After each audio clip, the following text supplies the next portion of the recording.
All right, it's slowly going onto YouTube. And it's done. And it's there. And is it muted, the sound? I'm going to mute it now. And I'm going to collapse the window. And do I need this to be up? No, I'm just going to shut that down. All right, cool. All right, welcome to Disability Documentary Night. IDIY. And do I sound okay, guys? Or? Okay, cool. I don't know, my speaker's making some weird noises. Okay, so basically, let me just see if that's the YouTube channel, like, being weird. Okay, no. I don't know what that sound was. Oh, well, whatever. So the first movie is called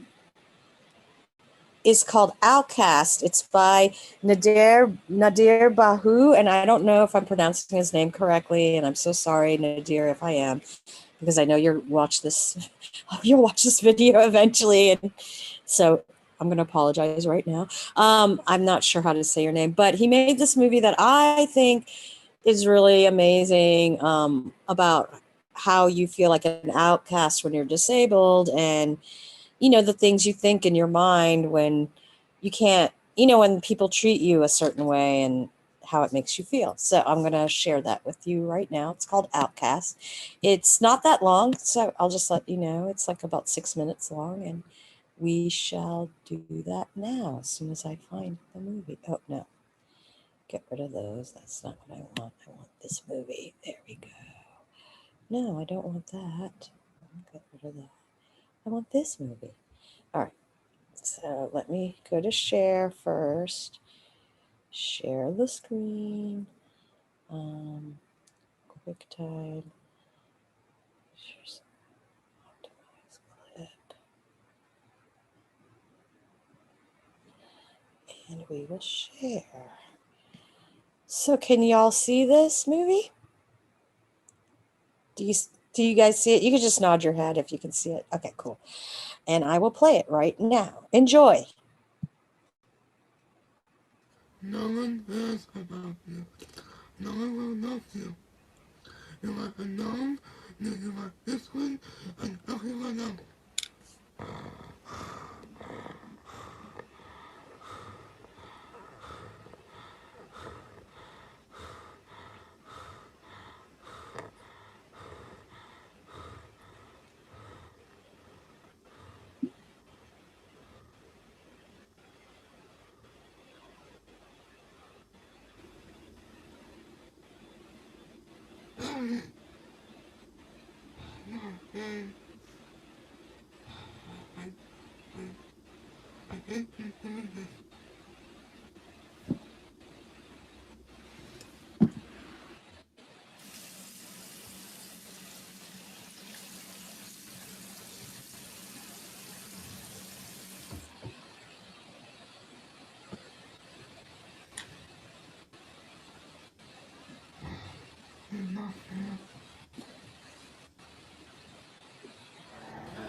It's okay.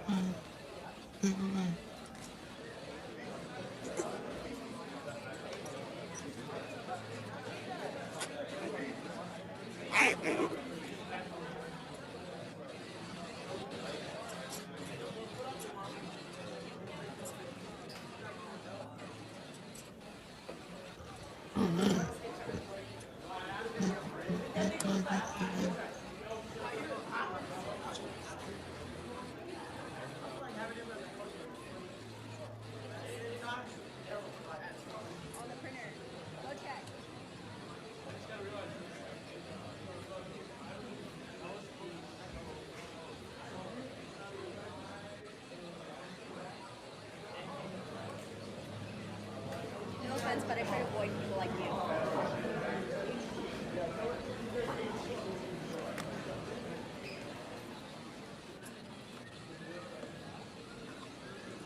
No one wants to see me.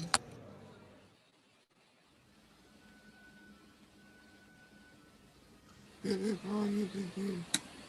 Just make it happen.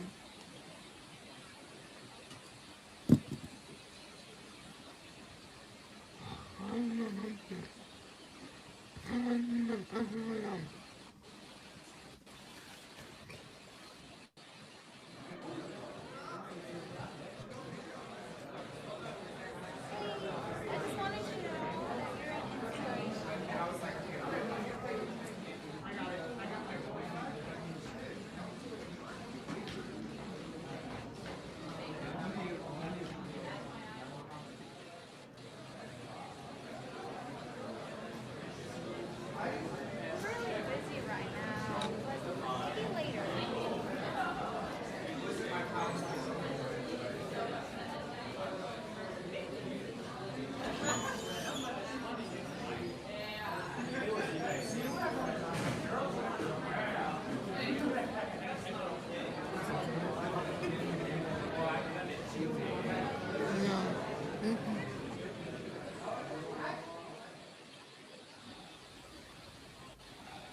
And nonsense and it's awesome.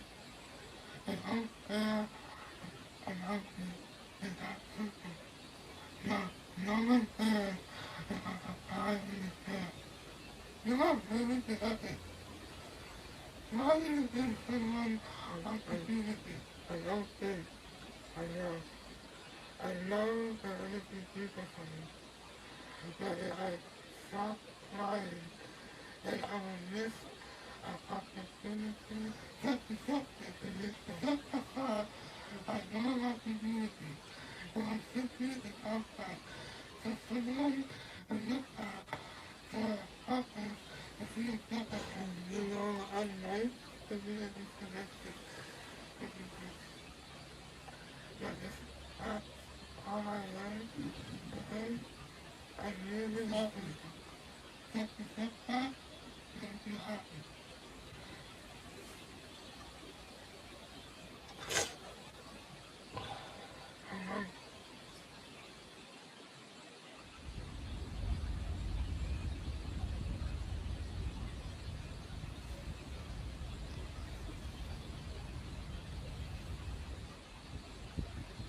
If people to see me as an inspiration, then I'm really the same thing them, not because I think their purpose is not for her, how I perceive myself. Soon enough, I will find that I belong, that I am more representable to people. But it's fun. I will find the people who see me for me, that I am more than the pride myself.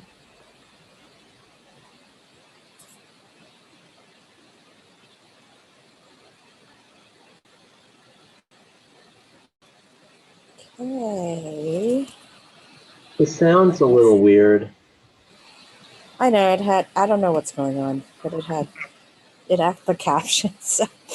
Luckily, it had the captions. I think something happened to the sound of that. It sounded weird for me too, so I don't know what was going on with that.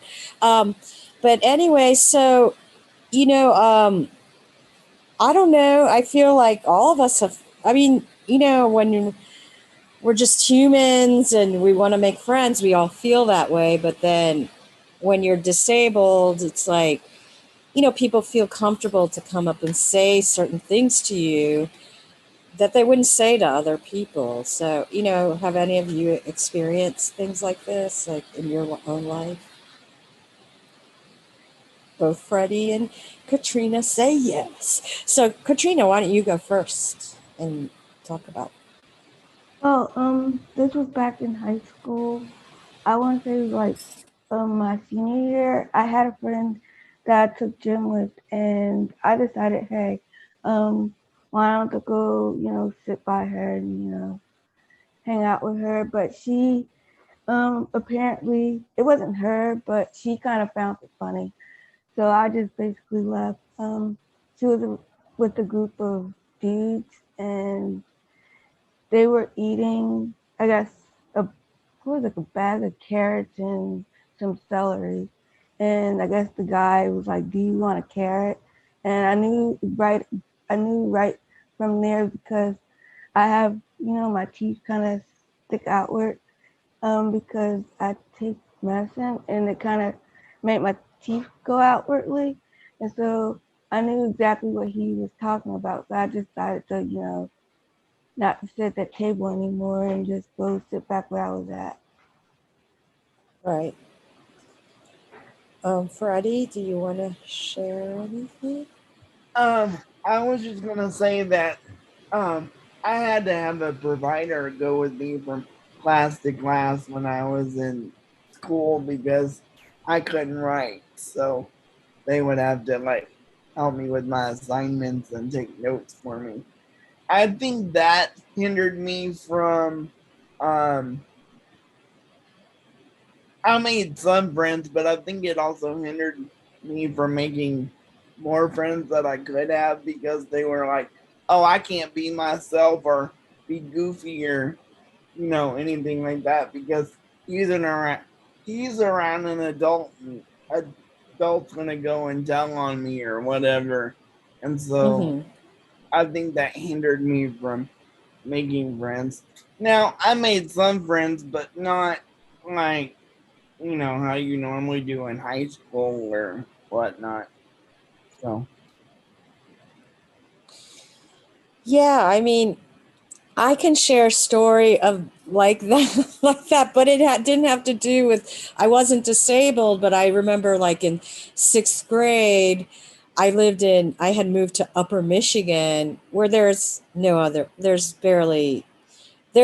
other, it's all white people and, there are no Indian people or black people or any other people of any color.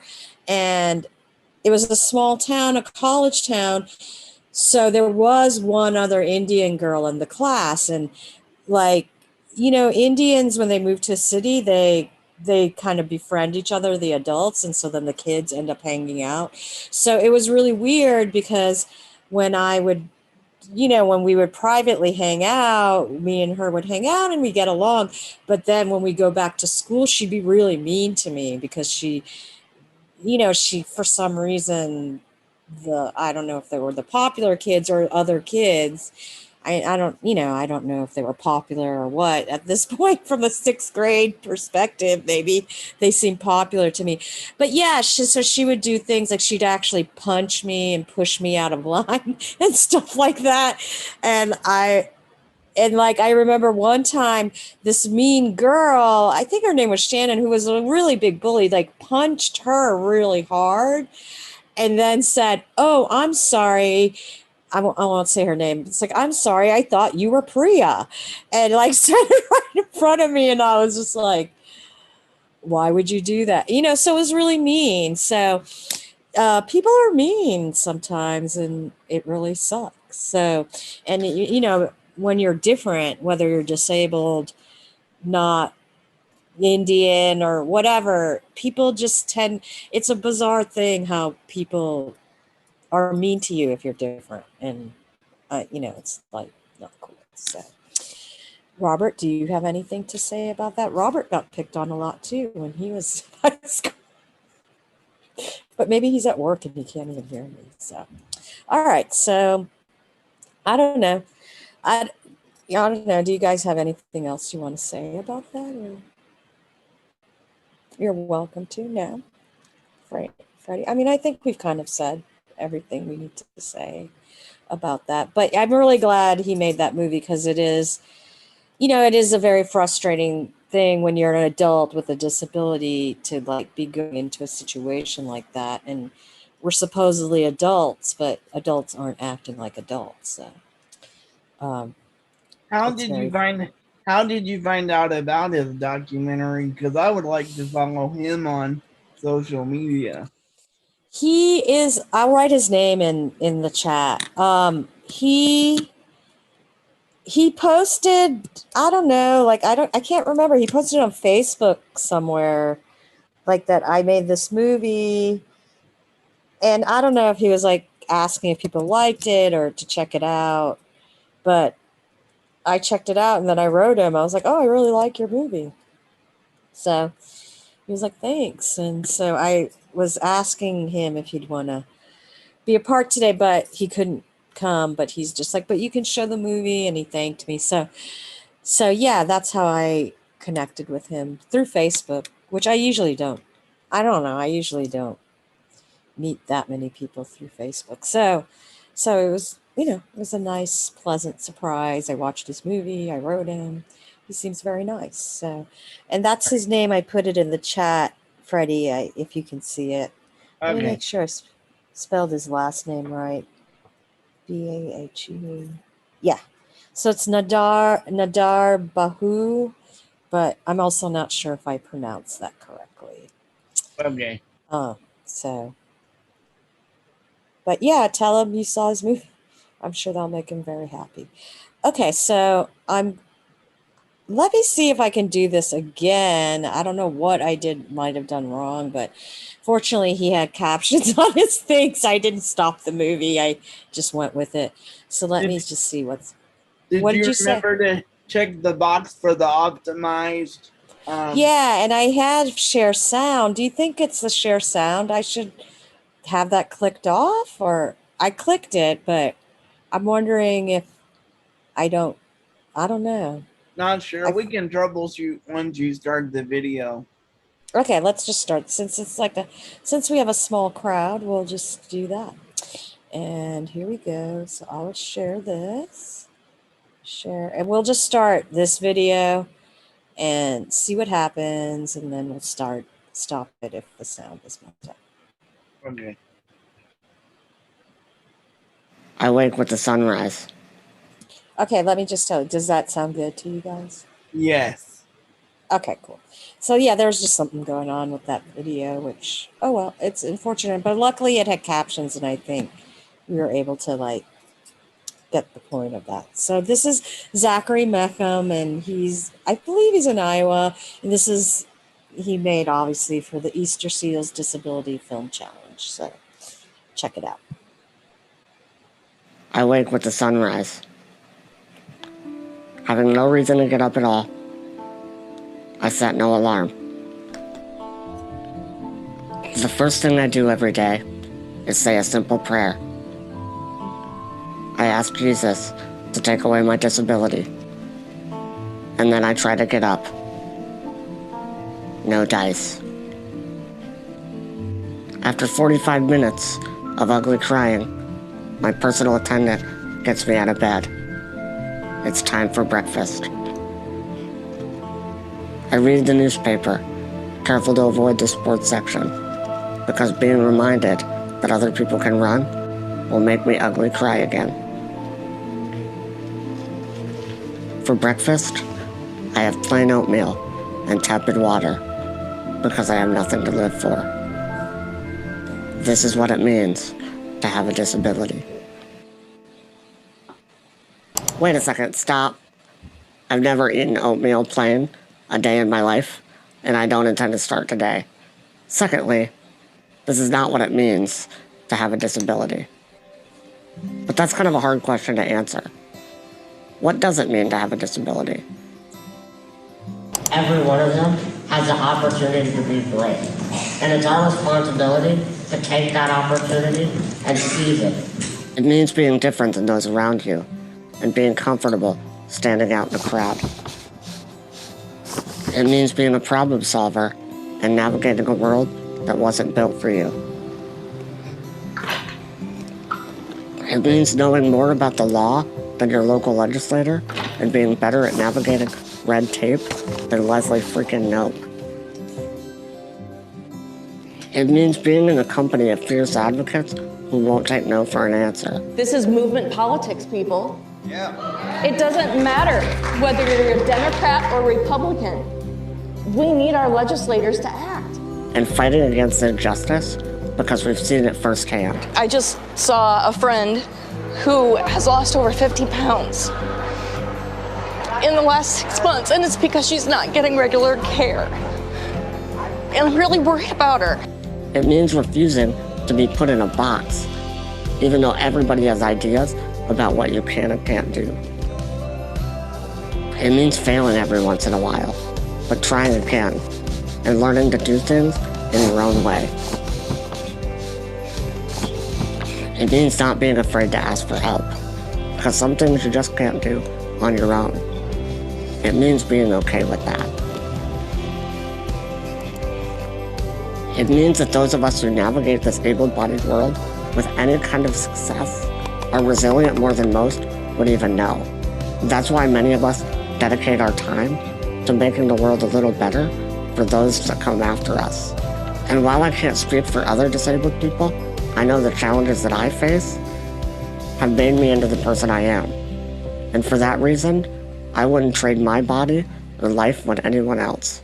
I love the life I live, and that includes my disability.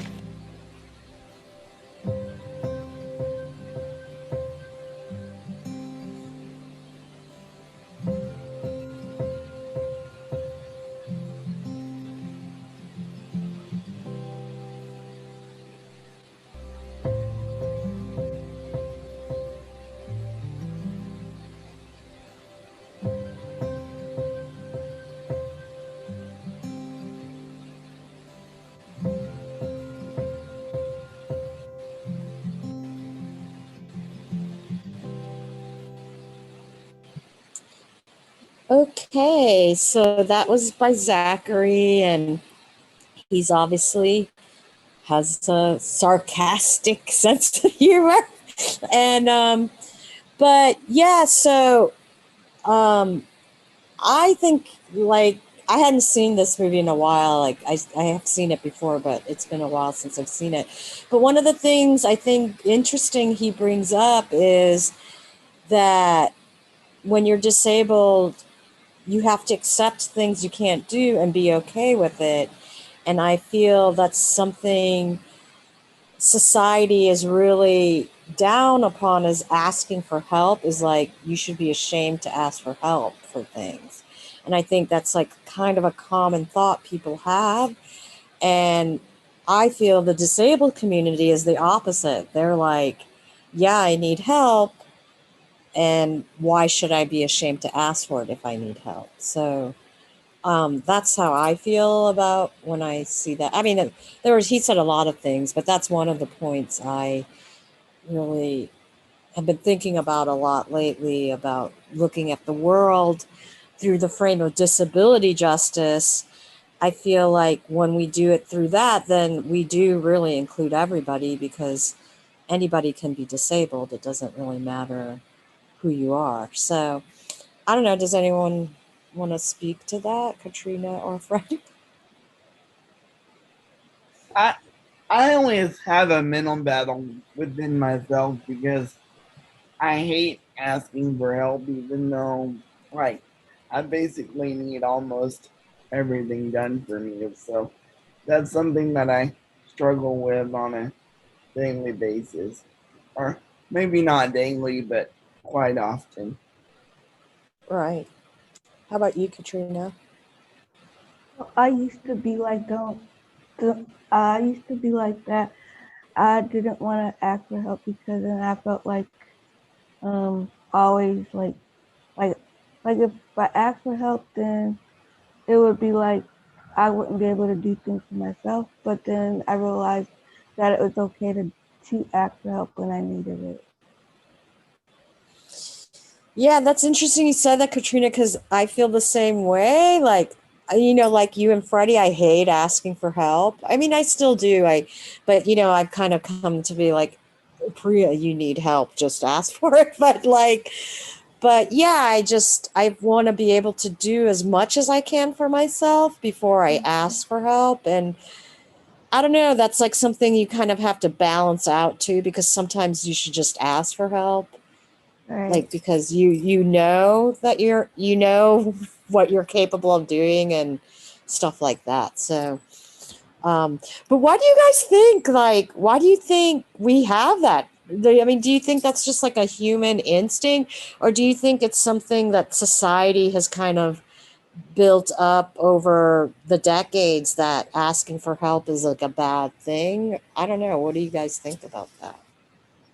Um, I think from my perspective, um, I believe that it's because people are just trying to be nice, and just because they may see from their side that you might be struggling, but on your side you're not. But then you are, but you're kind of like afraid to ask. So they already know that you're in need of help, so they try to offer it to you, and it's kind of like you want to try first before you go and before they okay, you want to try to help yourself before getting the help that you need. So that's what I think is what Mm, people are doing. right. Freddie, what do you think about I that? was gonna say I think it's a human instinct because I think everybody has that mental thought um, in one way or another. Yeah, I kind of think it's a human instinct too, because I just meet a lot of people that say that same thing. Uh, say the same. I don't know who that is, but I guess let them in. We've already watched two movies. But yeah, I don't know. I do think it's a human instinct because basically you meet so many people that say that, and not even just disabled people, just like, single moms, or like just people that have a lot on their plate, and they're like, no, I don't want help. I want to do it myself. So I'm always like thinking like, is this like, why are we like this? Why? But then at the same time, you don't want to ask for too much help, because you do want to be able to do as much as you can, like to have your independence as a person, to be able to be autonomous as much as you can. So it's a bizarre state to be in for sure. Hi, Alex. Welcome. I we finished watching two of the movies already, um, and since Katrina and Freddie have already seen my movie, oh, okay, they left. All right, so Alex left. I don't know what what happened there. Maybe they couldn't hear or something. But anyway, so yeah, it's something I always think about. Like, I'm always like, because I always love like telling disabled people, don't be afraid to admit that you need help. But then at the same time, I also like don't follow my own advice. I'm like, no, no, I can do it. But so yeah, I don't know. It's just something that I always think about, like why we're like that, or is it because of society, or is it because that's just how humans are wired, and who knows really in the end. So I don't know. I mean, I did edit Disability on the Spectrum shorter. Should I play that, or what do you guys want to do? It's up to you. Well, I say we should play it for our YouTube audience just in case they want to go back and watch it later.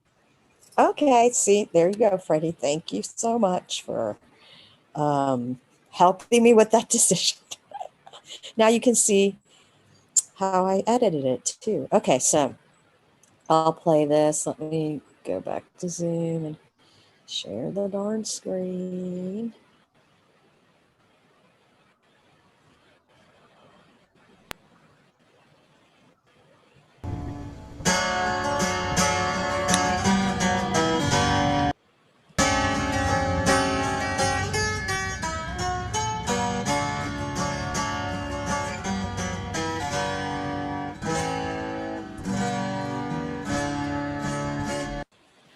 When the pandemic hit, like everyone else, I had obstacles, but I had opportunities within it as well.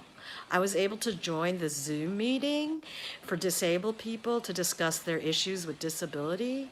And it was the first time in 21 years I was able to meet a group of disabled people that I actually got along with.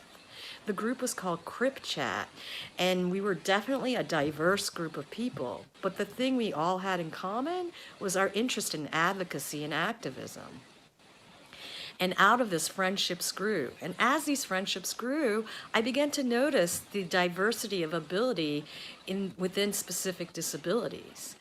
So I discussed it with some of the people from the group, and we thought it would be a great idea to make a documentary about it. We are going to present you with 2 different disabilities. Cerebral palsy is the first one, and that is a disorder that affects a person's ability to move, their balance, and their posture. The second one will be spinal cord injury, which occurs when a person's spinal cord is damaged. And this often leads to permanent changes in a person's strength, their sensation, and their bodily function. I am so grateful that despite the obstacles we all faced with our disabilities, we were able to come together and make this movie happen.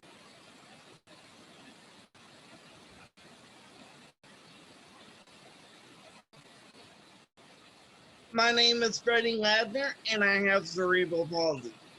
Taking a shower, like how much assistance do you need with that? Like, what does that look like for you? Almost 100% assistance.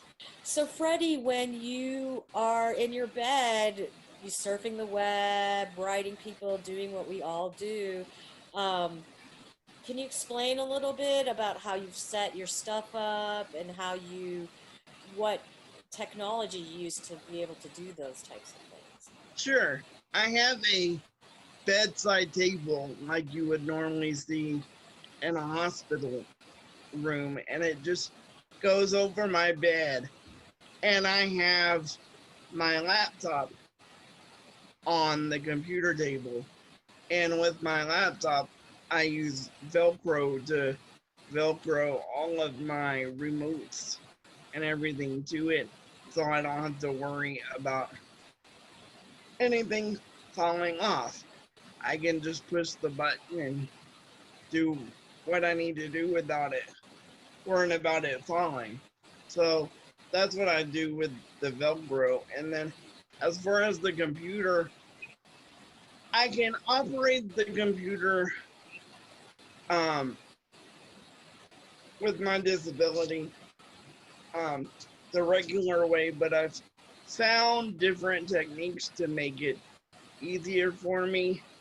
I use an app called Mouse Pro, and the app just makes it easier where I can communicate from my phone to the computer, where I don't have to actually use my left index finger to actually type everything on the computer.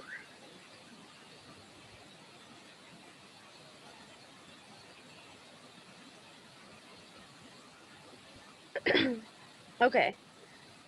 My name is Imani Cuppy-Belk, and I was diagnosed with spastic diplegia, cerebral palsy, and I am 24 years old. In the morning, it takes a while for my muscles to wake up, so to speak, and my body is affected by the weather a lot. So if it's cold outside, I'm stiff. So it takes me longer to get up in the wintertime than it does the summertime. I have to kneel down to get things out of the fridge because at that point when I kneel down, the food is at eye level, so it's easier to reach.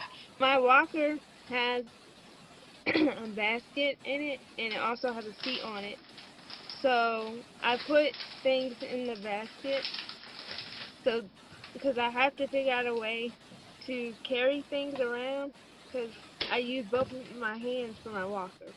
So my hands are not free to carry the things around. So that's how I carry the food around. I do laundry. I can put it in the washer and dryer myself, but actually bringing the basket downstairs, sometimes I need assistance. Sometimes I also need assistance when it comes to folding clothes because my hand coordination isn't that great.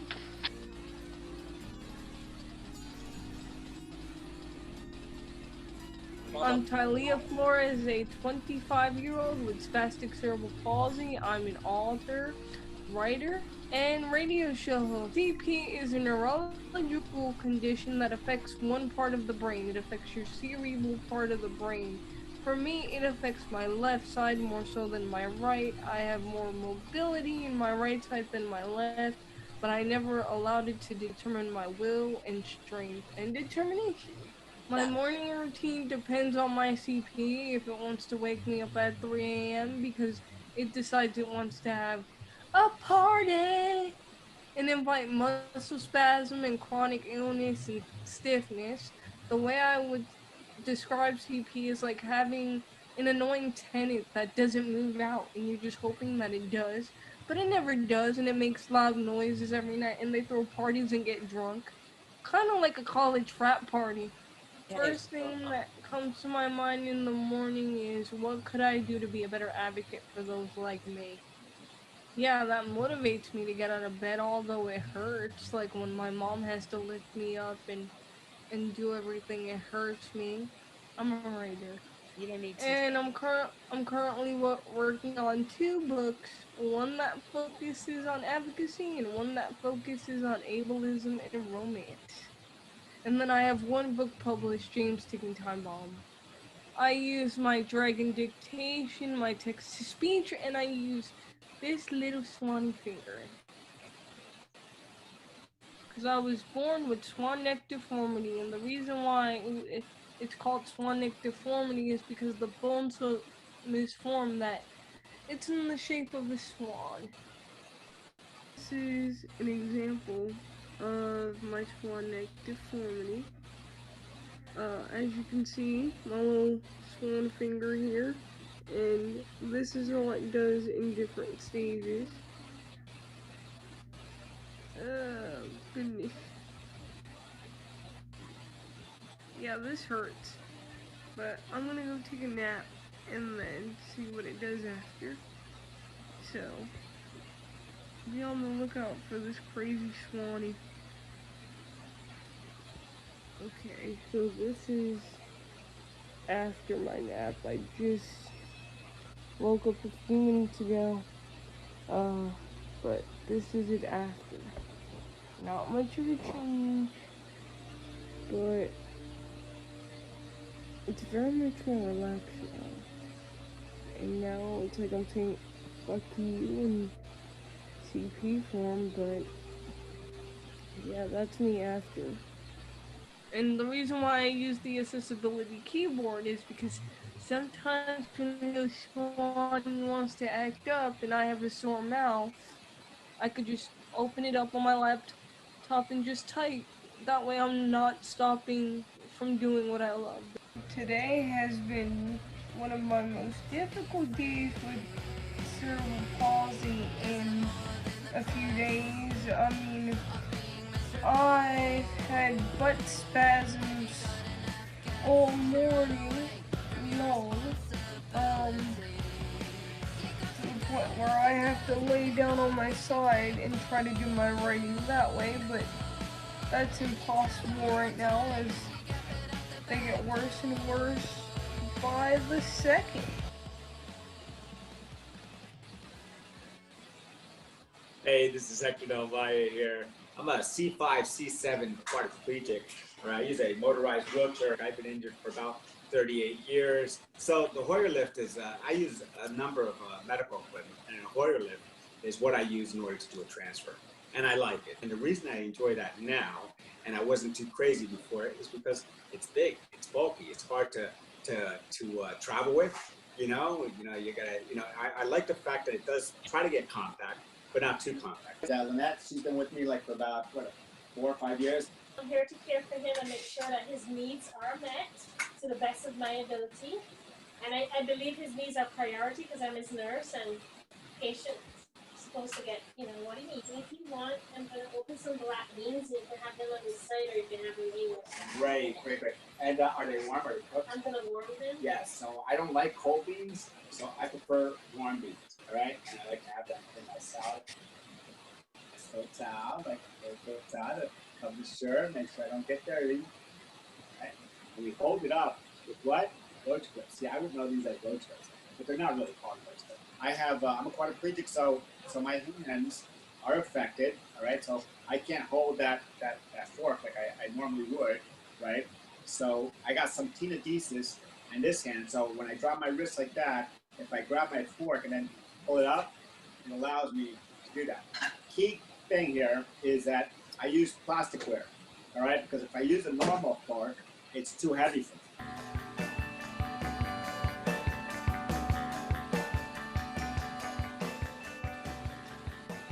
My name's Priya Ray. I had a T12L1 spinal cord injury in 1999. I'm really fortunate because I am a paraplegic, which means I have use of my upper body and my lower limbs are paralyzed. But despite that, I have a strong core and I can use my upper body, which makes it different for me to drive than Hector. So in order to move the seat, there's these switches on the seat that they modified for me. This is how I get into the seat.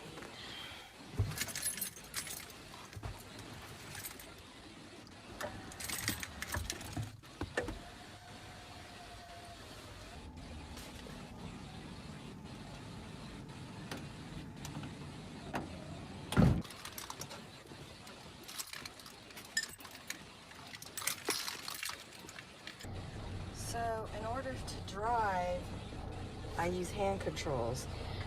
I use this is the hand controls, and this, when I pull it towards me, it hits the gas, as you can hear that. When I go like this, it's the brakes. The turn signals are here. When I'm driving, you remember I'm pulling the gas, so I take my finger and I push it down, or I push it up to get the turn signals. To do the lights, the horn, there's a thing here, a little thing fell off of it, but this is basically how I do the horn, and these control the bright lights. I don't really need a caregiver 24/7 because for the most part I can do things on my own. I can get in and out of bed on my own. I can wear my clothes on my own. I don't need assistance taking a bath or going to the bathroom, and I can cook by myself too. It's really my pain that hinders my ability, and that's when I need Robert, who is my partner, friend, bandmate, and caregiver, to bring me hot water bottles and hot tea in the morning. Because of the spasticity I suffer from, my muscles get really tight in the morning, and I need those to loosen them up so I can get out of bed. About a year and a half ago, I was able to move into an ADA compliant apartment. Now this apartment is accessible and inaccessible all at the same time. Basically, the bathrooms are accessible. I have a roll-in shower with bars and a toilet with bars. So it's easy for me to transfer and take a shower and go to the bathroom. But the kitchen, not so much. The switch for the garbage disposal is located in a spot that's absolutely ridiculous. It's not even accessible to a person that's not disabled. The only spot in my apartment that is truly ADA accessible is the bathroom.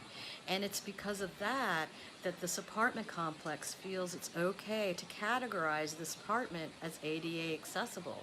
But it's not, because it's only accessible to some, but not to everyone. And when that is allowed, that is what creates the bigotry against the disability community where you live, and it should be stopped.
Okay.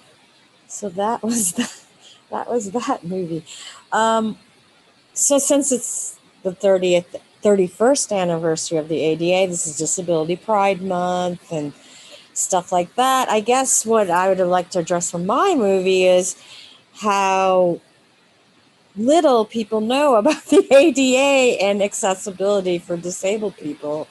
And I think that's changing a little bit now because so many of us are speaking out about it. But yeah, I mean, I like with parking for me, just because of the van, I always need the parking spot with that access aisle, and a lot, even disabled people that don't need that park there. And like, so I'm constantly not even just having to tell non-disabled people about stuff like that, but I also have to tell disabled people. And I actually had this one man being like, I'm going to call the police department and see if it's illegal for me to park here, even though I don't need this space and I can just as easily park in the 3 other accessible spaces that are available. So that's kind of my experience, is like that a lot of disabled and non-disabled people don't really know exactly what their rights are as disabled people, and the non-disabled people don't understand that not providing parking isn't a courtesy, it's actually the law to provide parking for us. So I don't know, I know all of you have had, I know all of, when you're disabled, we all have this problem where we're like silently rolling our eyes in our heads, but not really like actually rolling our eyes, like going like, oh my God, do you not know this? Like, why don't you know this? So I don't know. Go ahead and speak about that, Freddie or Katrina, whoever wants to go first. And I remember having the issue more when I was younger. Um, like I used to carry around this handheld lift portable ramp, and sometimes we would have to wait in the parking lot for people to actually move and leave the grocery store so we could actually get out the portable ramp and get out of the van and everything. So was that because there was no accessible parking spots for like a van parking spot?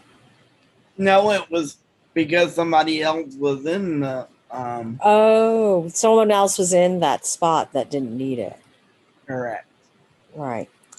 Yeah, that I always get irritated. I'm like, you're disabled. You should be you should be able to understand what's going on here. How about you, Katrina? I haven't really experienced anything like that, but I do sometimes feel as though, since I have a hidden disability, that I could, like, since I don't drive, but leave it open for those who need it more than I do. Yeah, that's an interesting point, because a lot of people, the disabled community, it being its own community, like a lot of times, like lately, my pain's been bad, so I actually do want to park in the accessible spots so I don't have to, go across an entire parking lot. But before my pain, like, if I was with Robert, we would just actually not park in the accessible parking spots, because we would leave it for people that were going there by themselves and needed that spot, and didn't have any kind of assistance, or for people, like Freddie, that really needed the spot to pull out this portable ramp and whatnot.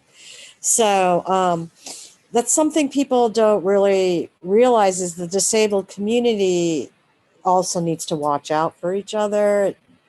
And a lot of disabled people actually violate other disabled people's rights. And, so It's which is odd, but I think that happens in any marginalized, like whether it's race or sexual preference or identity. I think we're all having these different experiences, whether it's financial or the communities we happen to be a part of. We're not really understanding someone else's experience. I think, I don't know. I don't know. I don't want to be the know-it-all. Someone tell me I'm wrong. No, just kidding. But I don't know. That's so. Yeah, I often.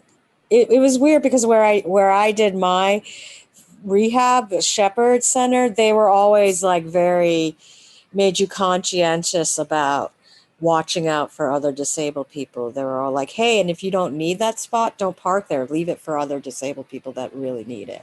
So that was like where that idea was enforced in me from the moment I became disabled.